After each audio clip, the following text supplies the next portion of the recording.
Hello everyone, and thank you for joining us for today's media availability. My name is Zach Fairbrother. I'm the Communications Advisor with the Snow and Ice team. We're joined today with Brian Simpson, who's the Branch Manager of Parks and Road Services.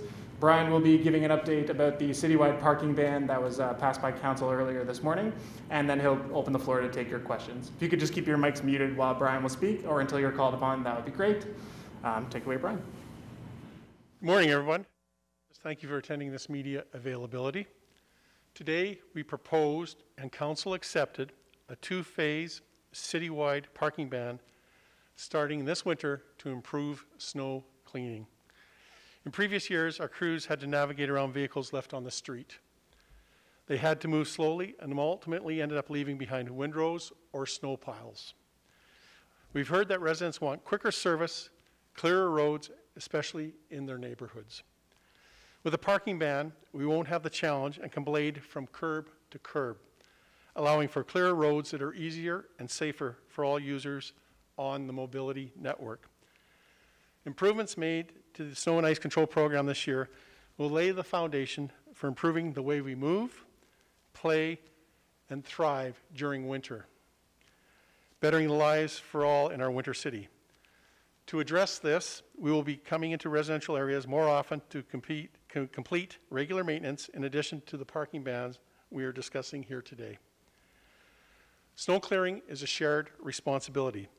In order for roads to be cleared efficiently, Edmontonians and the city are partners in helping to achieve safe and livable roads in neighborhoods.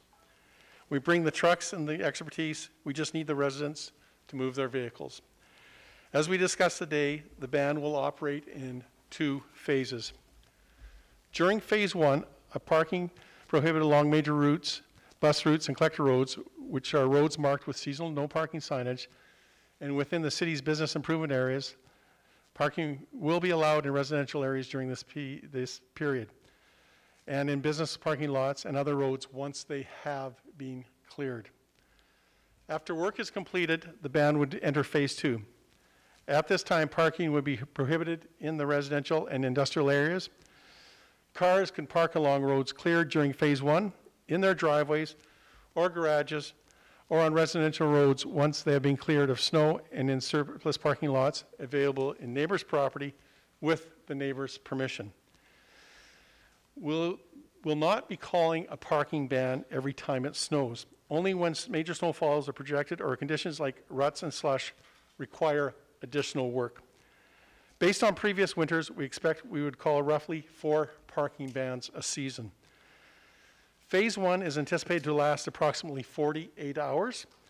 Phase two would last 5 to 7 days overall, but the impact to individual communities is expected to be less time, approximately 72 hours. In each phase, residents will be able to park on the street once it has been cleared. The parking ban will not be perfect on day one. It will take time for people to adjust and learn about the new parking ban. We know this is going to be a change, and this is going to require a community effort. To keep our streets safe in the winter, we must work together.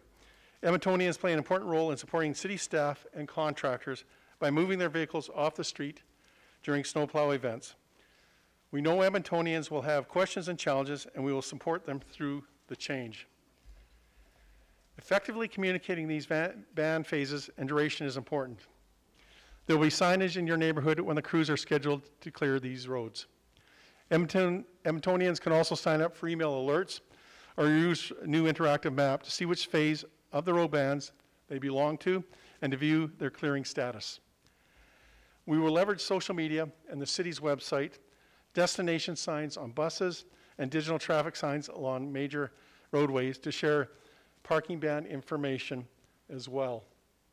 A minimum of 8 hours notice would be always provided prior to the start of the first parking ban phase. Everyone's support in removing their vehicles from a major road is a major contributor to the speed, efficiency, and quality of work that our crews can deliver. We ask that citizens start thinking about the arrangements of where they can park when the ban is in effect. Sign up for Parking Ban email alerts or to view our interactive map that will display scheduled and completed roads during parking bans, which is available right now at edmonton.ca/safe travels. Thank you, and I'll now take any questions that you may have. Thanks very much, Brian. So just given the size of the crowd today and those on the line, I think we'll start with one question each and a follow-up, and then if there's time, we can circle back for a second round of questions. Let's start right off with Dustin Cook. I think you're on the line from Edmonton Journal. I am. Thank you very much. Brian, I'm wondering if you can talk about, the notification process that will be involved in this. It must be quite extensive. How will communities be notified of when they're allowed to park? Will they actually get a notification, or will it be just up to when the snow is gone? And when will they know that it's entering phase 2 so that they can't park on the road any longer? A couple of things here. First off, we do have a robust communication process. We'll be starting with postcards being mailed to all the residents across the city, looking at social media through Facebook and Twitter to notify. We also have edmonton.ca/safe travels as a source of information. Individuals can sign up for notifications.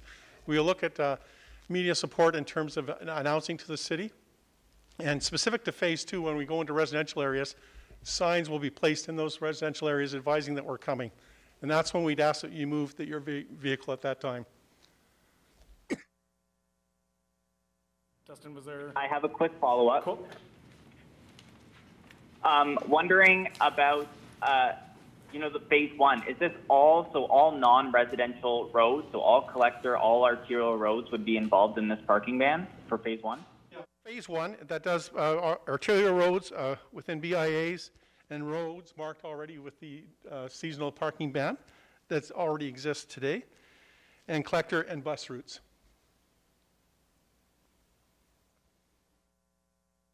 If you have any more questions, we can come back to you afterwards. Michelle from CBC. Oh, hi there. I wanted to ask about the interactive map. I know that one of the councillors, I think it might have been Councillor Knack, talked about how in Toronto they have something where it's real time. You can actually see like little dots of equipment on the roads. Is that something that Edmonton has now, or is contemplating? No, we don't have it. We're just starting this process with the approval of the parking ban, and this information will be available to the public through the website. As a follow-up, is the interactive map, is that something going to be as detailed as that? Like what can you tell us about that? I know you're saying the work is starting now, but what does the city want to do? Basically, it'll tell you when we're coming to your area, and it'll also tell you when we have finished in your area. It won't be in real time, but it'll be close to real time in terms of the information. Thank you. Next, Can I ask a question? yeah, sure. We'll do Min from CBC, please. Yeah, I just wanted to ask you, maybe if you can explain to the listeners and viewers, how is this new parking ban different from what people have dealt with in years past?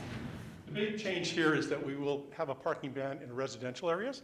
We have not had that in the past, and I think if anybody's looked at the picture of the snowplow going down a residential street with cars parked on either side, demonstrates the challenge for the operators, but also speaks to the fact that we haven't been effective in moving all that snow out of the residential areas, and it's been identified by Edmontonians as a concern.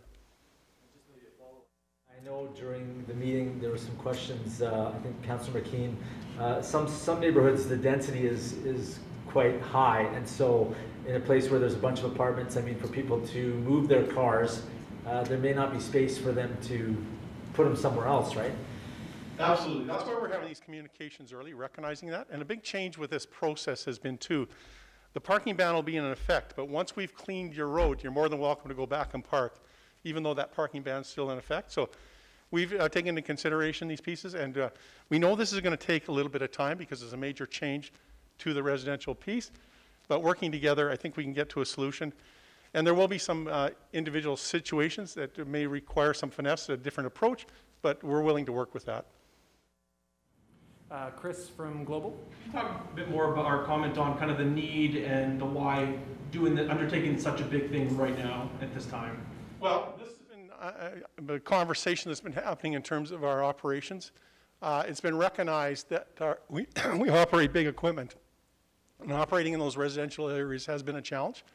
And we've looked at what's the most effective way that we can move the snow, we can move more snow, and we can move it quicker. And this is identified as a solution. We also solicited input from Edmontonians. 81% of those who replied just supported the idea. They wanted cleaner, safer roads, basically to support the safe mobility network.